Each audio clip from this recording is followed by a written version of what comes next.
Bonjour, c'est Fab de progressiotennis.com. Alors donc j'ai décidé là d'interviewer donc un certain nombre de blogueurs qui sont influents dans le domaine de la blogosphère française ou francophone en tout cas sur le tennis. Et donc là je vais démarrer avec Vincent Bonin du blog donc blogtennisconcept.com.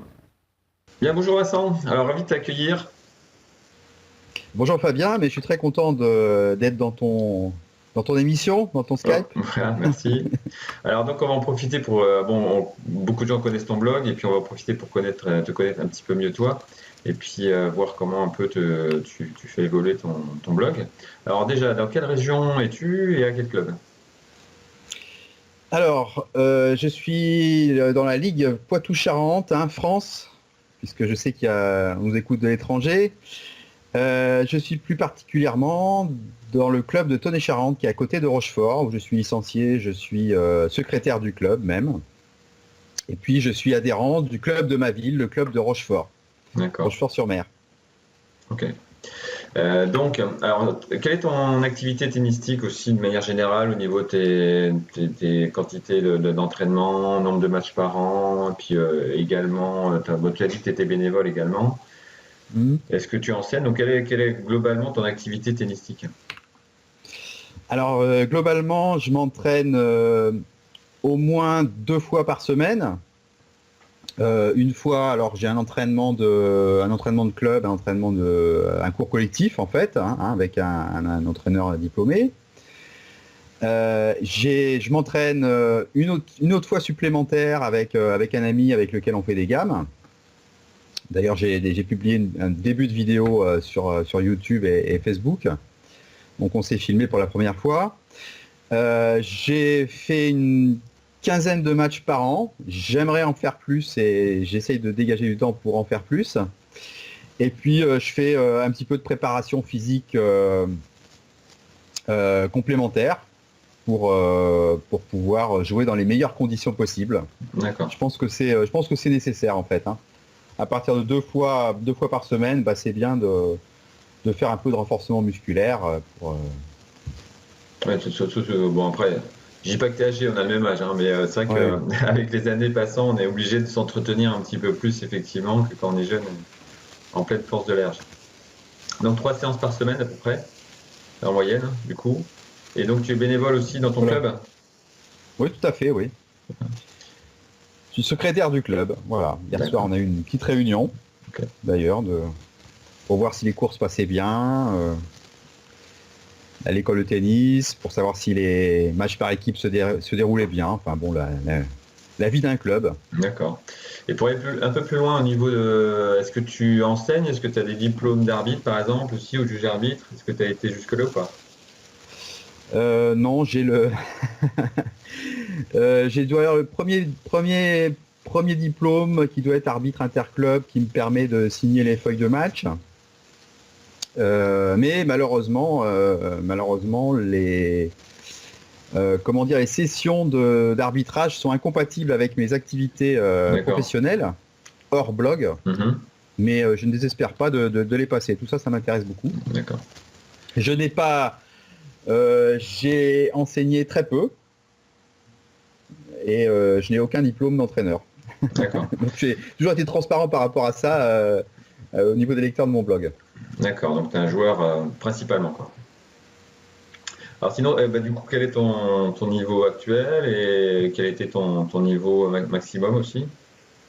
Alors, mon classement actuel est 30 et mon niveau maximum a été 15,5. D'accord, Et voilà, j'ai un de mes buts, c'est d'augmenter ce meilleur classement, hein, bien sûr. d'accord. Ok. Alors, revenons à ton blog. Alors, à partir de quand tu l'as lancé? Est-ce que tu as date de naissance? Euh, je l'ai lancé en février 2011. Voilà, j'ai publié un premier article et puis j'ai continué.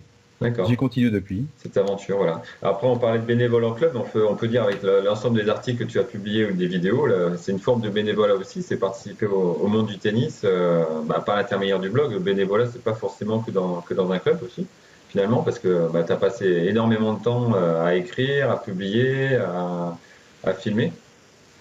J'imagine sur l'ensemble de ces 5 années, même maintenant, on est en 2016. Hmm. Et alors, quelle était ta motivation? Qu'est-ce qui a déclenché finalement l'envie de démarrer ce blog? C'est plusieurs choses. Alors d'abord, c'est l'envie de faire,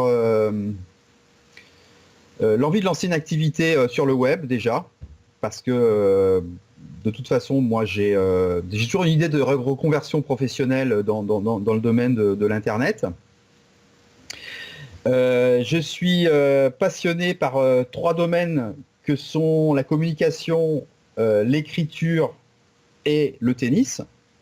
Et faire un blog me permettait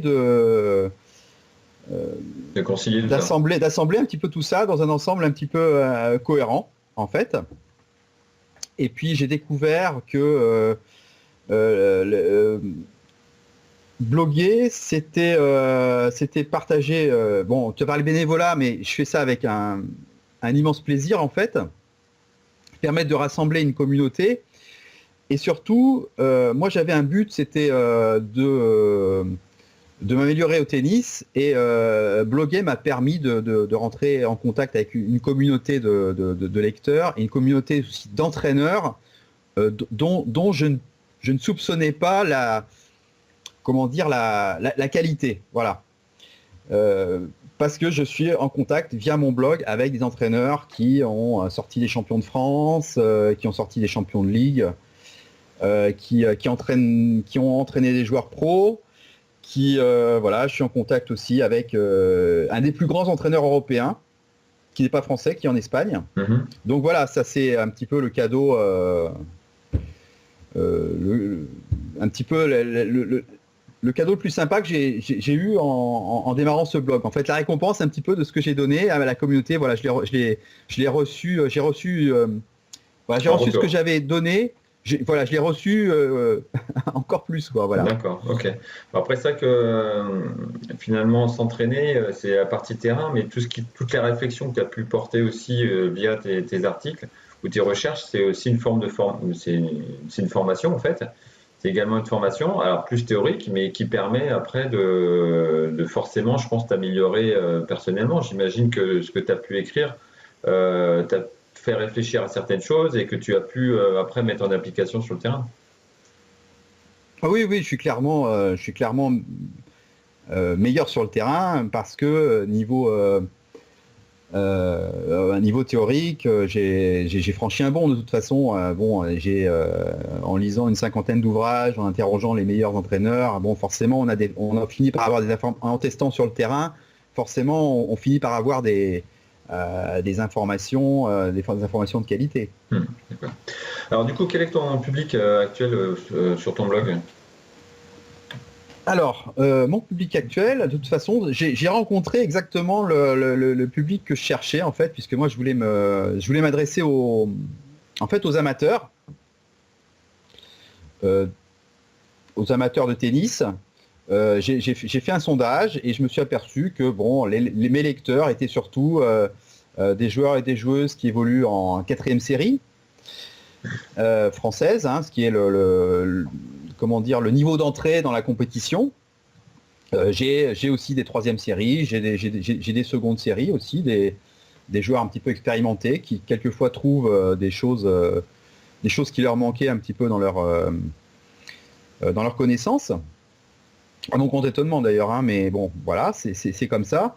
Et puis, je voudrais revenir un petit peu sur une interrogation que tu m'as faite au début de ton interview, où tu me demandais quel était mon meilleur niveau.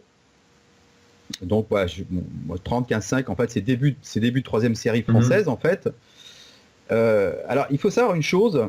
Bon, moi, je me bats un petit peu contre une certaine forme de snobisme, parce que souvent, j'entends des grands entraîneurs, des entraîneurs dire oui, si t'as pas été au minimum de 6, tu peux rien transmettre de sérieux. J'ai entendu des entraîneurs qui disaient bon, en dessous de 15-2 t'es nul, même 15-2 t'es nul, etc. Et ça m'énerve un petit peu, parce que en fait, moi je considère que à partir du moment où un joueur a un classement, ou qu'il est 34, qui se donne du mal sur le terrain. Moi, je pense que c'est un bon joueur. Moi, je trouve que des 32, des 33, ça joue bien. Voilà, c'est des joueurs qui sont capables de faire tous les coups du tennis, qui sont capables de disputer un match du début jusqu'à la fin. Et voilà, je pense qu'il y a... Et ce qu'il faut savoir, et ça je l'ai prouvé au niveau mathématique, avec la pyramide des classements, c'est que, bon, j'ai été 15-5, alors effectivement, beaucoup de gens vont dire c'est faible, notamment des personnes qui sont très bien classées, mais il faut savoir une chose, c'est que un 15-5, que ce soit chez les hommes ou chez les femmes, il est mieux classé que 80% des joueurs. Donc, voilà. Donc, c'est juste ça. Et donc, je ne veux pas non plus me survaloriser, mais quand on a un classement de 4e série ou de 3e série, c'est inutile. Il ne faut surtout pas se dévaloriser. Il faut surtout faut être fier de son classement. Et puis, évidemment, mettre en place, ce qui est bien, c'est de mettre en place, si tu es motivé, tout un tas d'actions pour pouvoir l'améliorer, son classement. Mais voilà, je sais pas, j'espère que j'ai été clair. Voilà, donc, la majorité de mes lecteurs sont en 4e série et j'ai beaucoup de joueurs qui sont vétérans.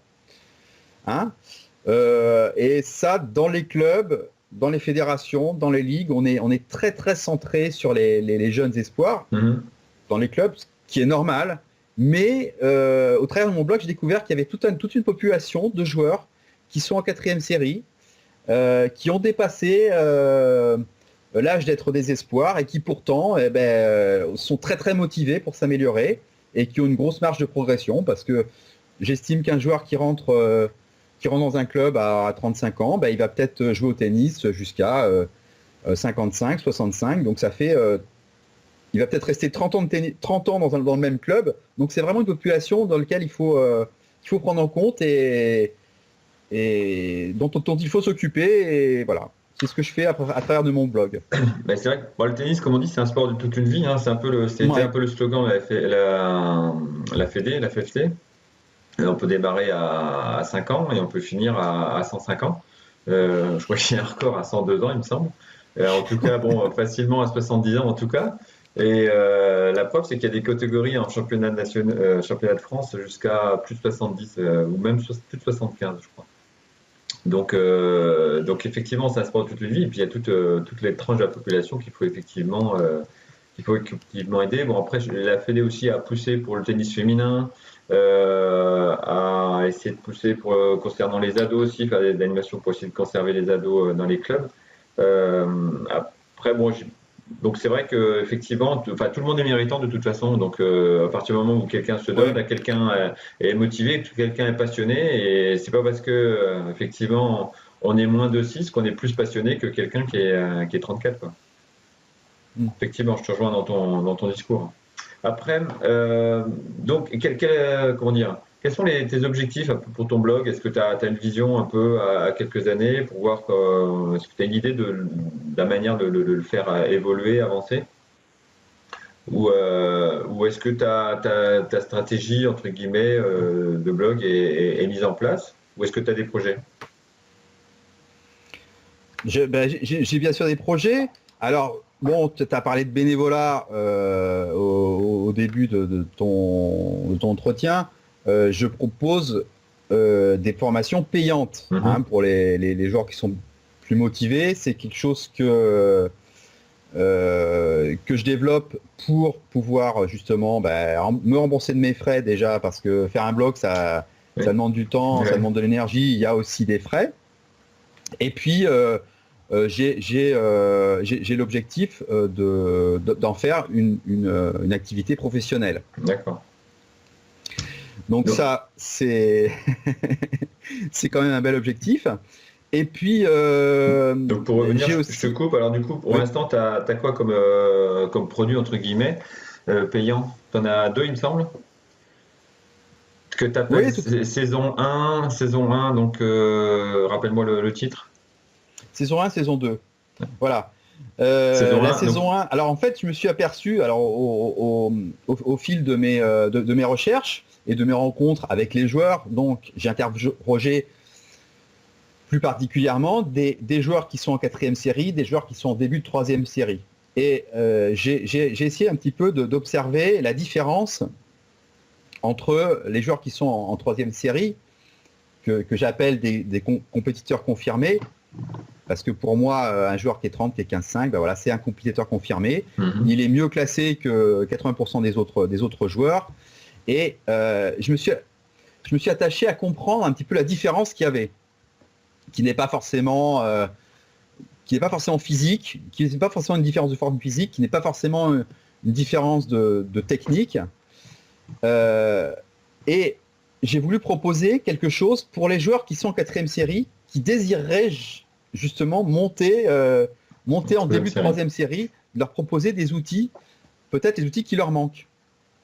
Et la saison 1, justement, est consacrée à la découverte de son identité de jeu. Donc ça, j'ai découvert en interrogeant des grands entraîneurs. Ça part du principe qu'un joueur qui ne se connaît pas, qui ne sait pas comment il va gagner ses points, qui ne connaît pas ses points forts, qui ne connaît pas ses points faibles, eh bien, il va avoir du mal à mettre en place une stratégie. Et la différence très nette entre un joueur qui est en début de troisième, même en début de troisième série, et un joueur qui est en quatrième série, c'est que bien souvent, à la fin d'un match, si on interroge un joueur de quatrième série, on lui dit pourquoi tu as gagné, pourquoi tu as perdu, la réponse n'est pas très claire. Tandis qu'un joueur qui est en début de troisième série, il va avoir une réponse beaucoup plus lucide. Il va avoir une analyse beaucoup plus fine de son match. C'est-à-dire qu'il va savoir s'il a perdu, comment son adversaire a neutralisé ses points forts, comment son adversaire l'a contraint à faire des fautes, ou au contraire, s'il a gagné, comment il a su utiliser ses points forts sur les points faibles de l'adversaire. Il va avoir une idée beaucoup plus claire de ça. Et donc, la première saison de ma formation donc, est consacrée justement à la connaissance de soi, pour que les joueurs puissent justement mieux connaître leurs points forts et leurs points faibles, et adapter leurs entraînements à leur jeu, à leur style de jeu, ce qui permet de gagner un temps phénoménal en fait. Puisqu'en fait, quand on s'entraîne, quand on fait un entraînement classique, où on entraîne un petit peu tous les coups, qu'on cherche à développer, à gommer ses points faibles en quelque sorte, sans travailler ses points forts, ben en fait on perd du temps. Et quand on a une idée un début d'idée de stratégie et un début d'idée de quels sont ses points forts, quels sont ses points faibles, eh bien là on démultiplie l'efficacité de son entraînement. Okay. La saison 2 est consacrée à la partie mentale du tennis. Voilà. Ça, je me suis aperçu que c'est pareil. Il y a tout un tas de théories, il y a des formations, il y a des gens dont le métier, c'est la préparation mentale. Et ça c'est peu répandu en tennis, y compris dans le haut niveau. Moi, j'ai la chance de côtoyer des préparateurs mentaux. J'ai la chance d'étudier ça. Et comment dire, je me suis aperçu que bon, la préparation mentale, il faut que ce soit très individualisé, parce que chacun fonctionne différemment. Maintenant, il y a un certain nombre d'outils qui vont être communs à tous. Alors, je bois un coup.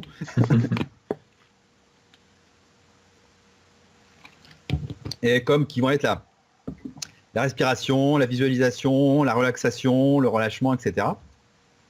Et c'est ça que je propose dans ma deuxième saison, voilà. Okay. Parce que je trouve ça que c'est un peu dommage que des joueurs qui jouent bien l'entraînement, qui savent faire tous les coups de tennis, eh bien perdent un petit peu leurs moyens en match, et surtout n'arrivent pas à jouer en match le niveau qu'ils jouent à l'entraînement. Donc ça, je donne un certain nombre d'outils qui permettent justement de rapprocher le niveau qu'ils jouent à l'entraînement du niveau rapprocher du niveau qui joue d'avoir un niveau en match qui se rapproche du niveau qu'ils jouent à l'entraînement. Voilà, j'y suis arrivé. Bon, c'est vrai que tout ce qui est mental, psychique est assez peu vu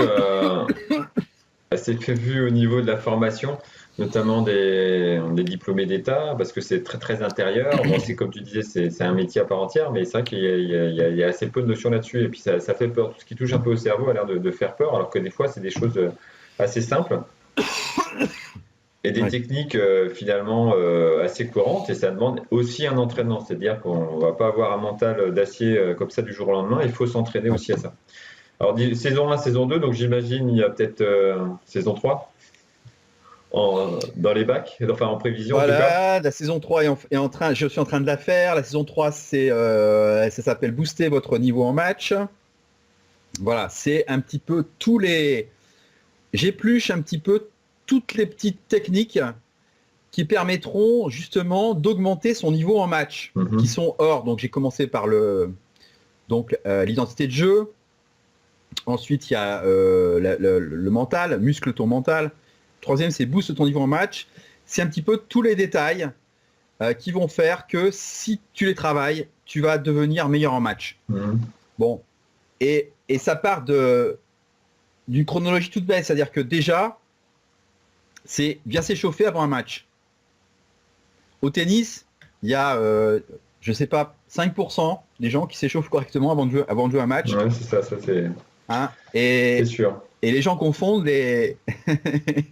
l'échauffement et les 5 minutes de balle. Ouais. Les 5 minutes de balle, c'est pas de l'échauffement. Hein. Les joueurs pros, on les voit rentrer sur le terrain, on les voit faire les 5 minutes de balle. Mais ce qu'il faut savoir, c'est que ils ont fait une demi-heure avant pour échauffer, pour préparer leur corps à un effort physique qui est violent. De toute façon, le tennis, c'est un effort physique violent. Hein. Ça, tout le monde le sait. Et si, avec une bonne séance d'échauffement, eh ben, bon, il y a le côté moral, oui, ça t'évitera de te blesser, ça t'évitera. Mais je veux dire, ça permet de tout de suite jouer bien et tout de suite être bien dans son corps et d'avoir du plaisir tout de suite avant de commencer. Ensuite, il y a les 5 minutes de balle. Qu'est-ce qu'on fait pendant ces 5 minutes de balle? Et là, il y a vraiment tout un tas de choses à mettre en place pour les exploiter au maximum. Après, qu'est-ce qu'on fait dans les 3 premiers jeux?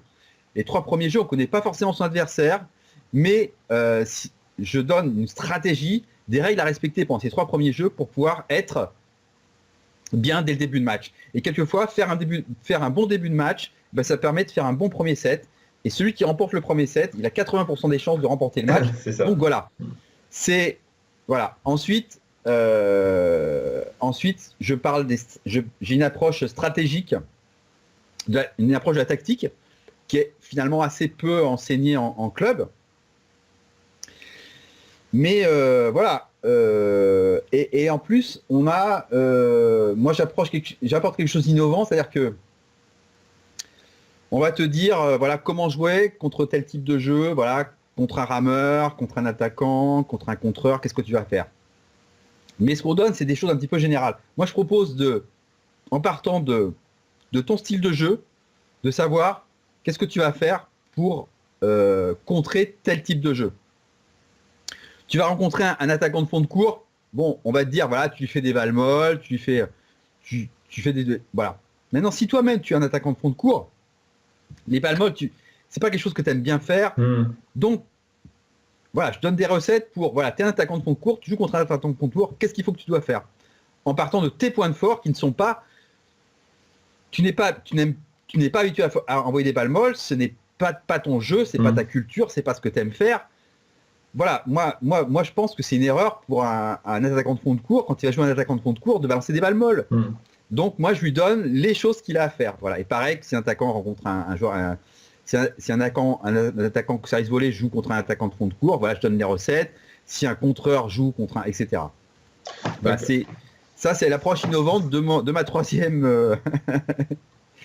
de mon troisième module. D'accord, donc en fait, tu as 2 pièces de puzzle et il faut arriver à les imbriquer. Il y a la personne, l'adversaire, et puis arriver à bien imbriquer ça pour que ça soit efficace en fait. Oui, tout à fait. Voilà. Très bien. Alors après, donc par rapport à ton blog, alors je vais montrer une petite image de ton blog. Donc, vous arrivez sur le blog de Vincent. Donc, le dernier article, là, c'est comment jouer en tennis en équipe quand il n'y a pas de place pour toi. Et donc, vous avez plusieurs articles comme ça qui sont en présentation. Donc par contre, tes formations, là, elles ne sont pas visibles sur le blog. Non. Voilà. Tu les lances elles ne sont pas encore visibles. D'accord. Tu les lances de temps en temps en cours d'année, en fait. Voilà, je propose ça à mes abonnés. C'est vraiment pour les joueurs qui sont motivés et qui ont envie d'aller un petit peu plus loin par rapport à ce que je propose dans mon blog. D'accord. De tout le contenu. Voilà, mon blog, ça marche toujours comme ça. Il y a un contenu gratuit hein, qui est offert à tous en libre service. Voilà, c'est le côté Et puis- bénévolat. Et puis ceux qui ont envie d'aller un petit peu plus loin, qui ont envie d'avoir des conseils un peu plus personnalisés, qui ont envie d'avoir... eh bien, il y a des formations payantes. Voilà, tout à fait. Ok. Hop, je perds mon micro. Alors, en parallèle, tu as d'autres supports. Donc, tu as Facebook, tu as une page, Blog Tennis Concept, donc page Facebook. Oui. Voilà. Donc, tu as un certain nombre de j'aime quand même. Je crois que tu as 2277 là où on parle. Alors, tu as mis une vidéo là qui a 7300 vues quand même. Oui. Donc voilà. Ah bah tiens, tu as publié partagé une des miennes du coup aussi. Donc ensuite, et également donc une chaîne YouTube pour justement pour avoir le support de toutes tes vidéos. Donc qui s'appelle, alors j'ai Vincent Bonnet maintenant, ça s'appelle Blog Tennis Concept aussi. Hein. Oui, tout à fait. Voilà, 623 abonnés. Et donc tu as combien de vidéos du coup dessus? Moi, j'ai une cinquantaine de vidéos. 50 vidéos. Voilà, donc du coup tu vas continuer à développer sur les trois supports, blog, Facebook, YouTube. Voilà. J'imagine. Et sur Facebook, enfin c'est bon, tu as souligné le fait que j'ai partagé un de tes articles. En fait, je fais partager vraiment à la communauté des gens qui me suivent tout ce que je considère intéressant, tout ce qui m'a apporté moi. Mhm. Effectivement, je vois des articles de d'autres blogueurs, je les trouve dignes d'intérêt, ils m'ont apporté quelque chose, donc je les partage sur Facebook. Ok. Je partage je mets aussi des vidéos de joueurs pro avec des séquences de jeu, donc j'essaie d'expliquer un petit peu ce que j'ai remarqué, ce qui peut vous servir vous dans votre jeu. Il y a je partage aussi des images de séquences d'entraînement que je trouve intéressant, ça peut vous donner des idées pour vous entraîner. Voilà, c'est vraiment... Être utile, quoi. Être utile et puis servir, Voilà. répondre à un besoin de tes abonnés, quoi. Ok. Tout à fait. Je crois qu'on a fait le tour au niveau tennis, apparemment. Et on va passer à la deuxième partie. Thé ou café? Oui, ah. Alors, thé ou café? Alors thé ou café, café 100% arabica, sans sucre. D'accord. Mayonnaise ou ketchup? Moutarde. Ah, moutarde, De d'accord. Dijon. Alors, entretien physique en pleine nature ou en salle? En pleine nature.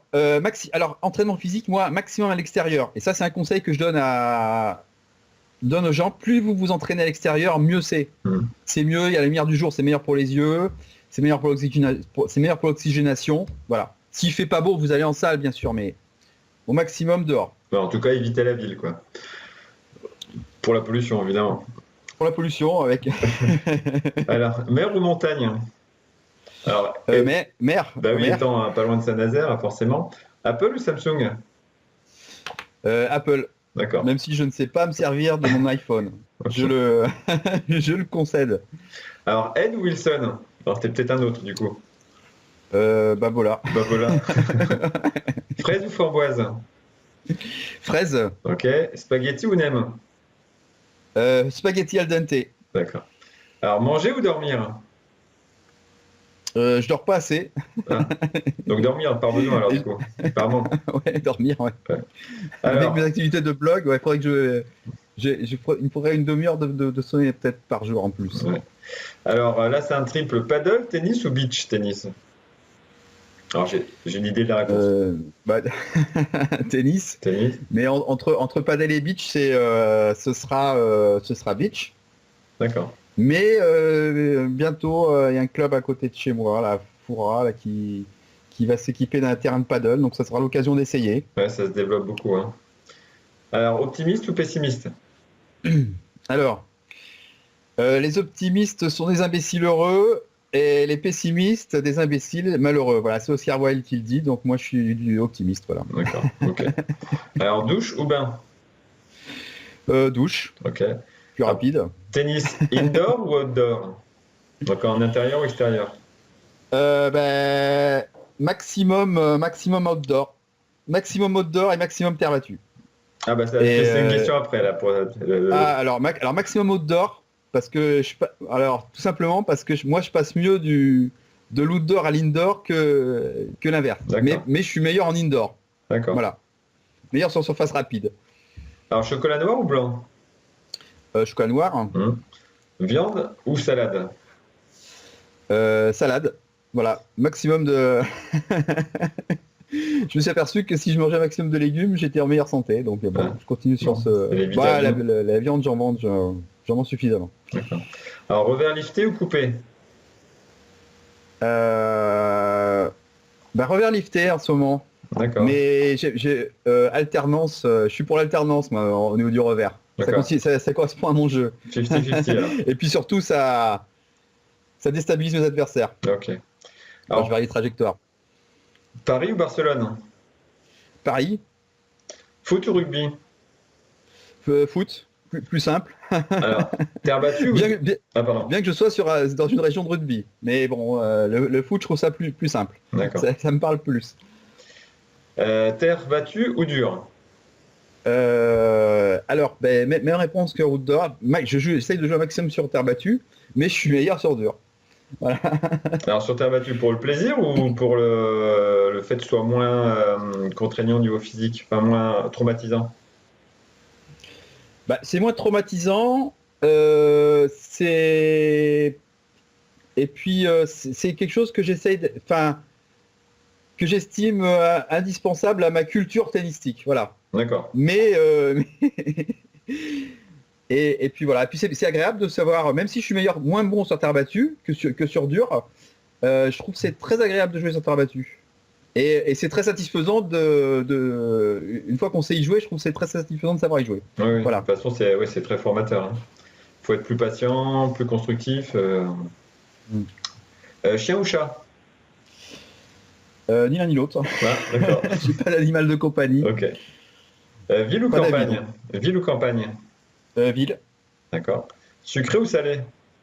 Salé. Salé. Alors maison ou appart? Maison en ville. D'accord. C'est l'idéal pour moi, mais bon. Voilà. Pour ton tennis. C'est pas le plus économique. Ouais, c'est sûr. Ton tennis, attaque ou défense? Attaque dans la mesure où je peux le faire. D'accord. Rouge ou bleu? Bleu. Gaufre ou crêpe? Crêpe. J'adore les faire. Et en plus, oui, Bretagne pas loin. Oui, pas tout près non plus. Pas tout près non plus, mais bon. Et monofilament ou multifilament? Hybride. Hybride. J'ai les deux. D'accord. J'ai les deux. Les deux, ok. Bon parfait, mais écoute, je crois qu'on a fait un bon petit tour là pour mieux te connaître, Vincent. Et puis bon, maintenant les gens qui veulent te suivre ou continuer de te suivre, c'est donc ils savent où aller et ils savent qui est en face. Merci beaucoup, Vincent. Je te remercie, Fab, et puis je te souhaite plein de bonnes choses pour ton blog et notamment pour ton Tour de France des blogueurs. Voilà, on va voir si. On va connaître un petit peu mieux tout le monde, c'est toujours sympa, sans du tout parler de concurrence ou de choses comme ça. On a tous le même but, c'est faire avancer le tennis. Même si on n'a pas des fonctions administratives ou dans les instances officielles, des comités ou choses comme ça, on fait partie tous de la famille du tennis.